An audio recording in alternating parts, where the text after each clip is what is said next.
Nauubos yung oras natin. Ganun lang. Kasi pagka ang ating ang ating if it is very interesting, no? Hindi mo napapansin yung oras, no? You're not going to notice the time is passing very quick, no? Ang ganda ng picture ni Cadet Balbastro, kumukuha ng sextante, no? Are you going to do? Are you doing that in Lima, Cadet Balbastro? No, sextante yan, no?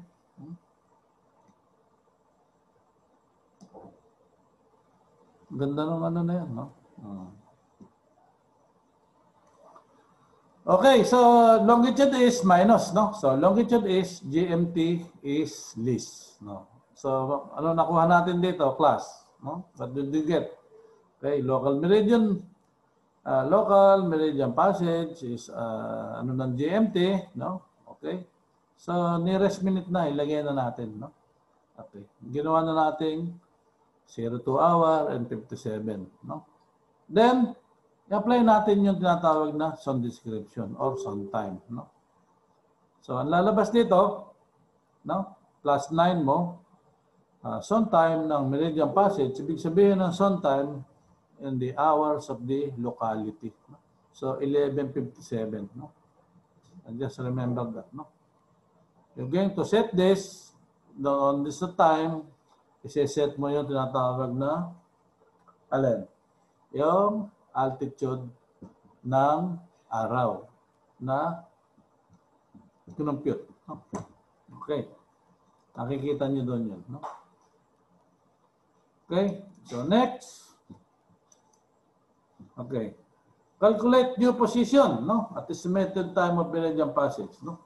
So, gagamit natin rito class ng anong to, no? Because you're going to use this formula. Do you still remember what is this formula, class, no? Okay. So, course, no? Starting data, alam natin yung kanina, your course is 3030, no? Speed 50 knots, no?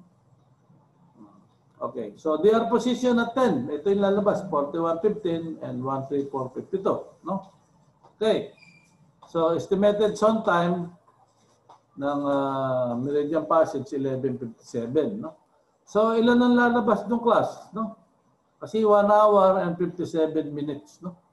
So you're going to compute that, no?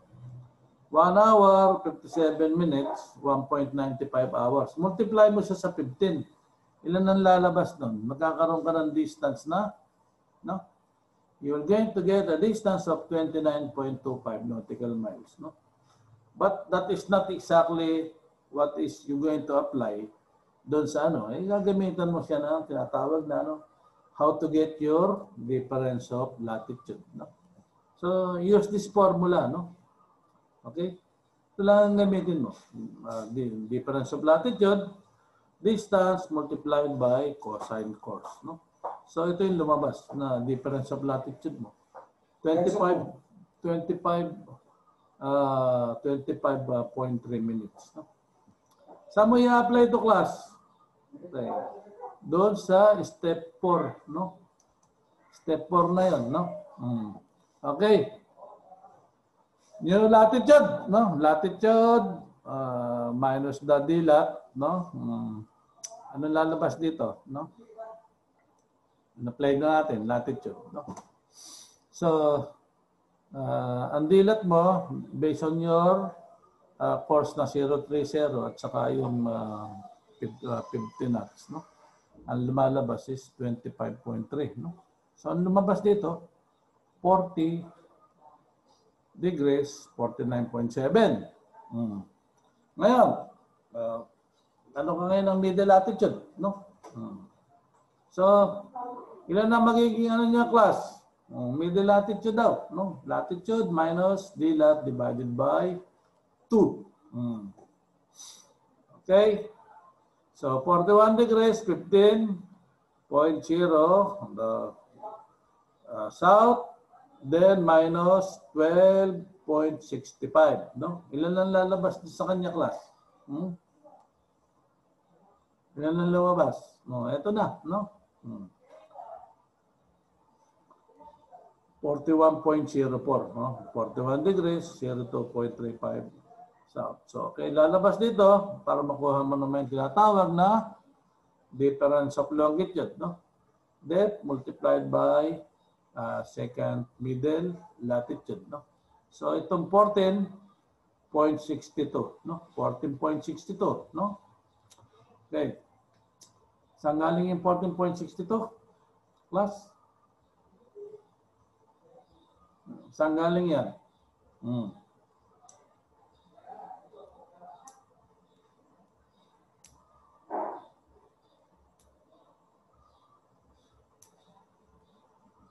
Ilan lumabas dito? I-analyze ninyo, no? So, ito lang ang gamitin natin na ano ng formula, ha? Huwag lang kayong malilito rito, no? Kasi may mga formula tayong ginagamit. Ito lang naman ang kaibahan doon sa slow-moving vessel na halos stationary at saka doon sa tumatakbo, no? Okay. So, in-apply natin tong 19.4, no? Kasi ito, second middle latitude, 4104, no? Okay. Difference of longitude, no? Time is second, 4104. 4104 ito, ha?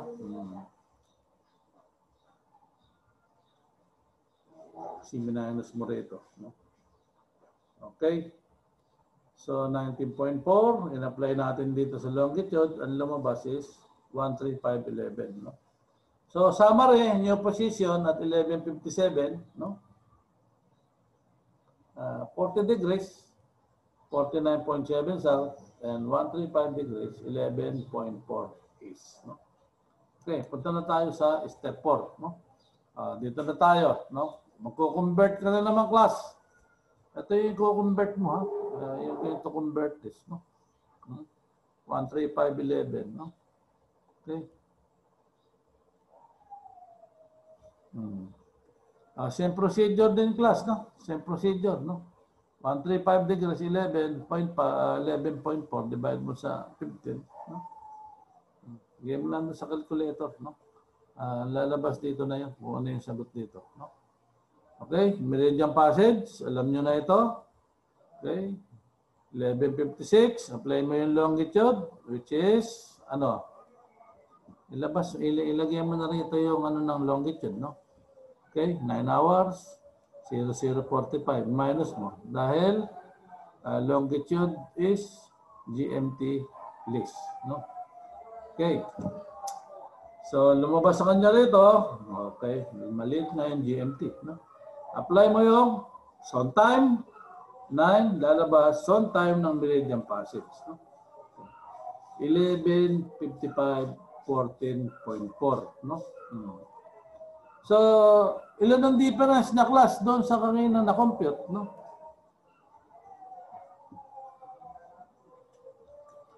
Ang na-compute kanina, 11:57, no? Konting-konti lang yung ano niya, no? Kung hindi ka maselan, pwede na yun, no? Kaya lang, for sake of accuracy, mag-i-step by step ko talaga, no? Okay, so step 5. Okay, declination again, class, no? Anong gagawin natin dito? Starting data, no? 17th December, no? Okay. Tingnan nga natin doon sa almanac, no? December 17, no?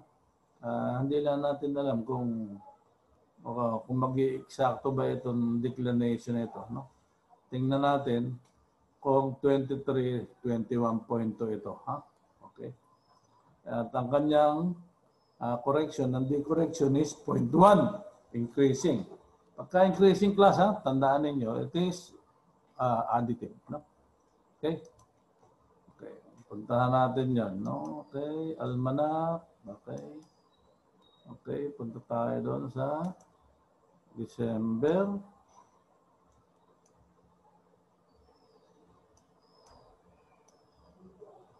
Tingnan natin, ano na ba ito?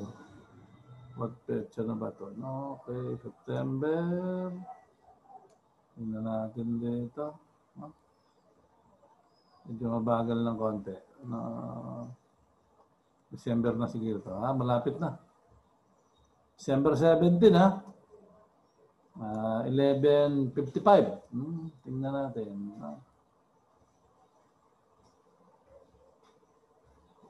Malapit na.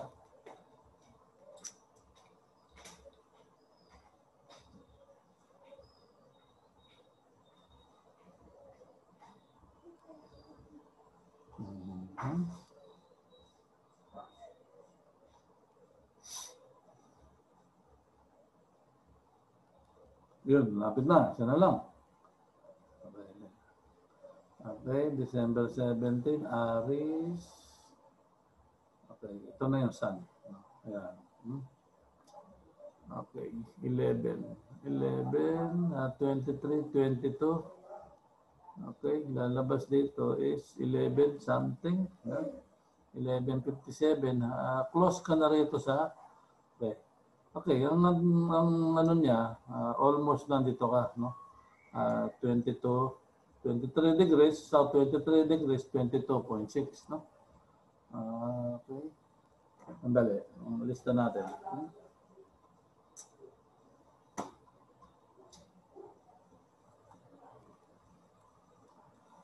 South 23 degrees, 22.6. No? Konti lang naman kasi klaseng ano nito no? Konti lang naman ang nagiging difference ng ano ng almanac no? When it comes doon sa ano. Pero tingnan niyo yung kanyang ano, ayan no. Dito nga 11:56 no. Pero ngayon doon sa 11:57 no. Dito 11:56 no. Halos parehas lang no.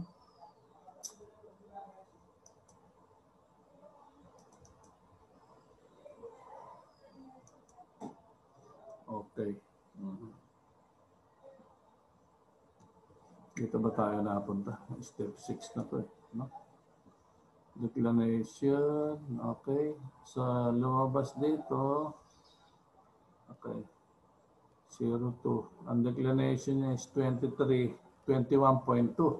Ilan yung nakuha natin? No? 22.6. So, meron siyang discrepancy na konti. Ibig sabihin, there is a very slight difference. No? 23 at 21.2.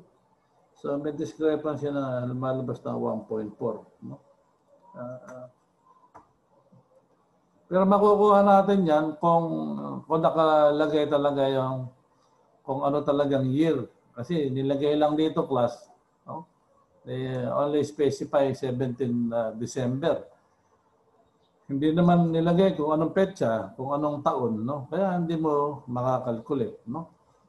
So from here, no? Okay? Okay, so nakuha natin yung local meridian passage ng GMT. Okay? So you're going to get the declination. So ito nga, no? So it is increasing, 0.1 talaga. So i-plus mo, no? 23, 21.3, no? That is the declination of the sun noong GMT na 0 to 55, no? Okay. 0 to 55 hours, no? Tingnan natin kung 0 to 55 yan no?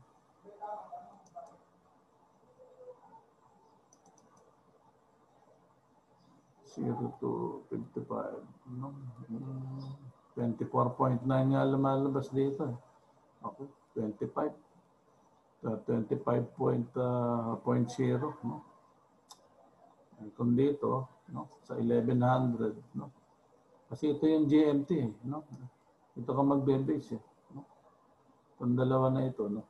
Ayan, hanggang dyan, no?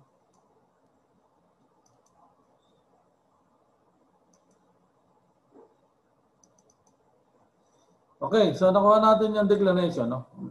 At yung time of meridian passage. Kasi kakailanganin natin yan doon sa step 6, doon sa latitude.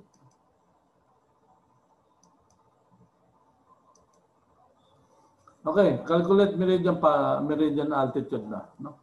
So by the time ang sextant altitude is 72 degrees, 18.2. No? So index error coming from the sextant and height of eye 12 meters, no?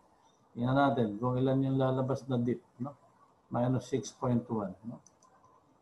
Okay, 6.1. Okay, so altitude correction. Okay, 72. Altitude correction, 72. Okay, nandito ka. No? Maliit lang ang correction niya. No? Lalabas lang na 0.3, no? Sa altitude correction. At saka yung 12 meters. No? Dito. 6.1. No? Ito. No? 6.1. Minus 6.1. No?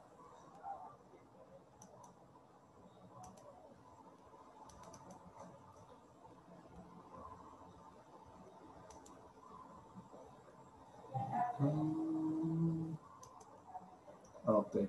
No? Ayan, 6.1. Okay, index error from sextant. No? Observe altitude. Dip, minus 6.1. Altitude correction, 15.9 sa 72. I-plus mo. And you get the true altitude. No? So by the time, note deck watch time, 02 hour, 59 minutes, and 10 seconds. No? And you have the deck watch error. No? Yung class na deck watch error, tandaan nyo lang. No? Sa stopwatch yan. No? Para hindi kayo malito. No? Okay. Tama lang itong oras natin. Meron ba kayong klase mamaya? Class? May klase ba kayo? Yes, sir. Meron na. Sir, meron po, meron.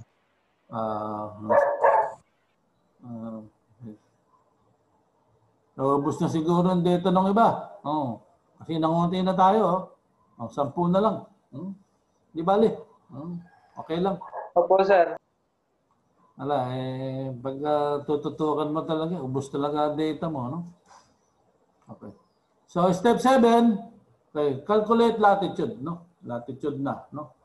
Okay. Alam na natin to kung paano natin ikakalculate yung latitude. No? Ano ba ang gagawin natin? No? Latitude 40, 49.7. So, okay, estimated declination, no? Step 5. Altitude, step 6. Rule, no? Ano ang greater dito? Greater than latitude, no? Mas malaki, no? Okay. But they are in the same hemisphere, no? Pareha sila, no? Pareha silang nasa south, no? Okay, so what you gonna do, no?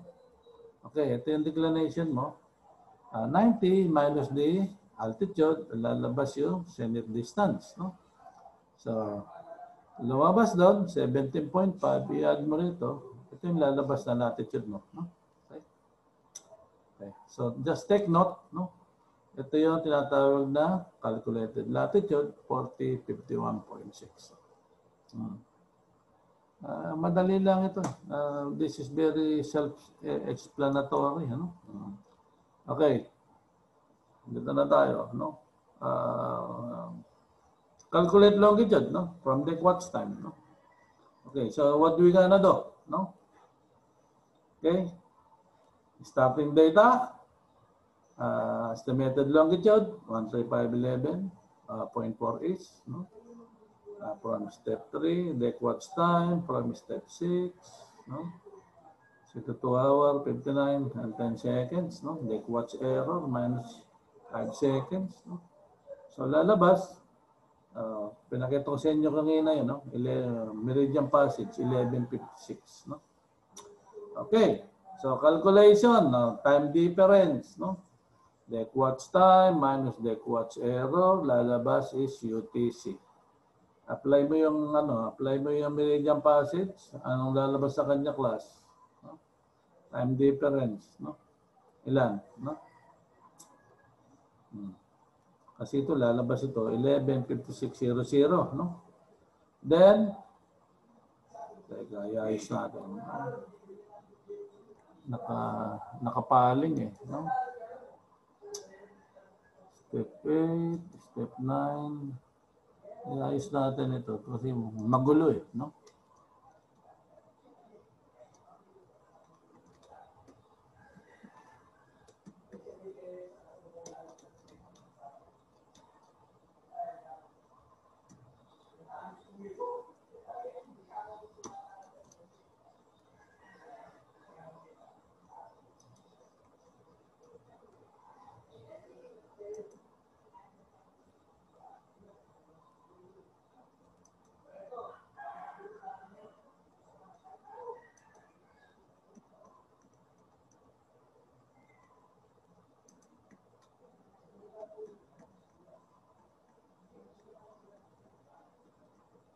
Yan.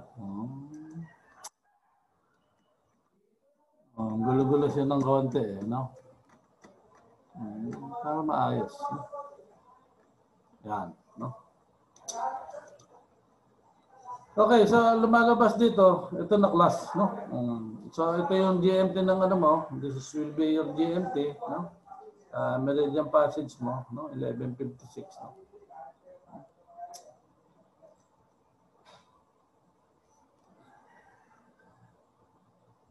Time difference, 11:56. Apply mo yung tinatawag na deck watch time mo, ang lalabas, 08 hours, 56, 55. O, ayan na, no? Okay. So,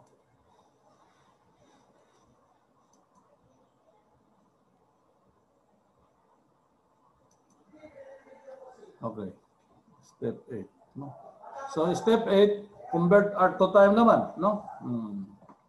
Ano ba i-convert natin, no? Hour to time. Ano i-convert natin? 13511, no? 9 hours. So, i-convert natin itong 8:56, no? Longitude is GMT list, no? 9 hours.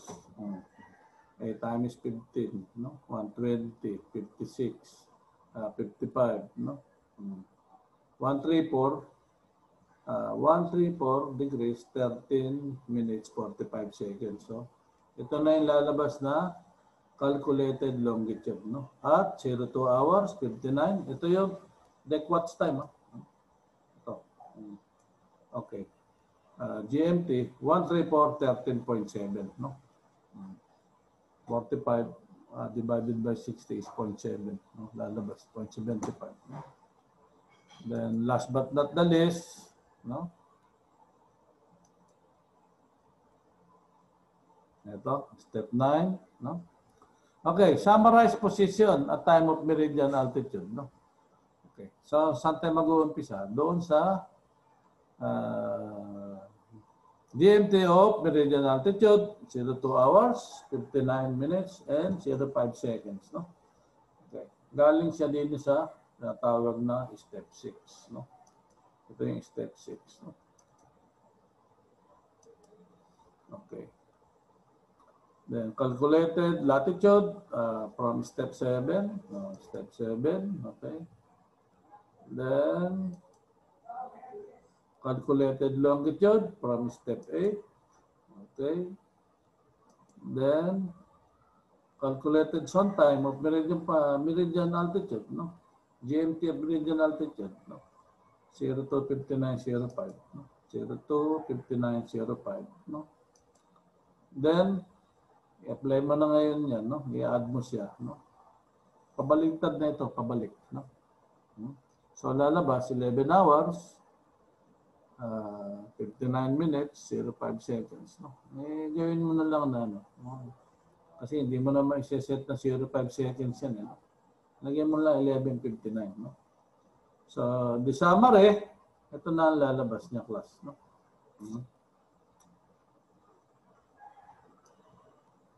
Expect nga pala kayo na ano, no? Expect kayo sa yung bukas Bukas yung, hindi bukas. Siguro sa next week na, no? Baka sabihan ako na mag-prepare ako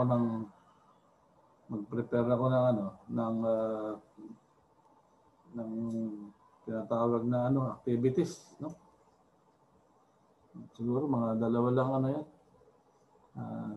Naigsi lang. Kasi wala naman itong masyadong wala naman itong masyado na multiple choice, no? Siguro isang problem doon sa kabila, no? Doon sa week 10, isang problem dito, no? Tama na yun, no? Okay, class. So, question. Tanong kayo kung meron pa tayong 12 minutos. Wala, naubos na yung natin, no? 11 na lang natin, no? Di bale. Talagang ganun eh. Sir, Oh, yes. pwede ko po makita yung step 1 at 2 at gawa ng lang po, hindi ko po na-screenshot. Okay, screenshot mo. Salamat po. Step 4 lang. Sir, 1 to po. 1 at 2 po. 1 and 2. Apo.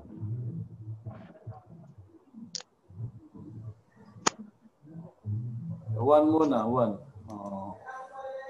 Okay, ayan. Kasi may continuation yun to. Ayan. Sige, screenshot mo na. Ayan. Sige po, sir. Next na po. Okay, lakihan ko. Lakihan natin. Ayan. Ayan. Para mas malaki. No? Next na po. Okay na po.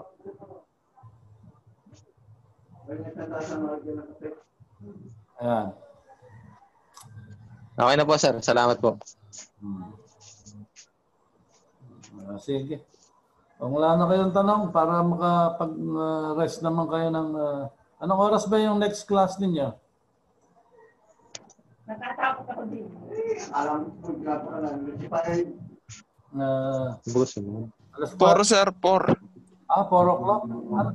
Anong subject? Apo. Nag-6? Hindi po. Hindi po. Micho po. Mityo po. Medyo. Okay, sige. Pahipahinga kayo ng mga ilang minuto. Okay. Sige, class. Salamat. Salamat po, sir. Reviewin din niyo yung kasi by next week, sigurado, magkakaroon kayo ng activity sa next week. No? Sige po, sir. Review lang. Okay, sir. Thank you po. Okay, Thank you, sir. Thank you very much. Patapos na. Okay, pwede na mag-exit para hindi masayang yung data. Bye, sir.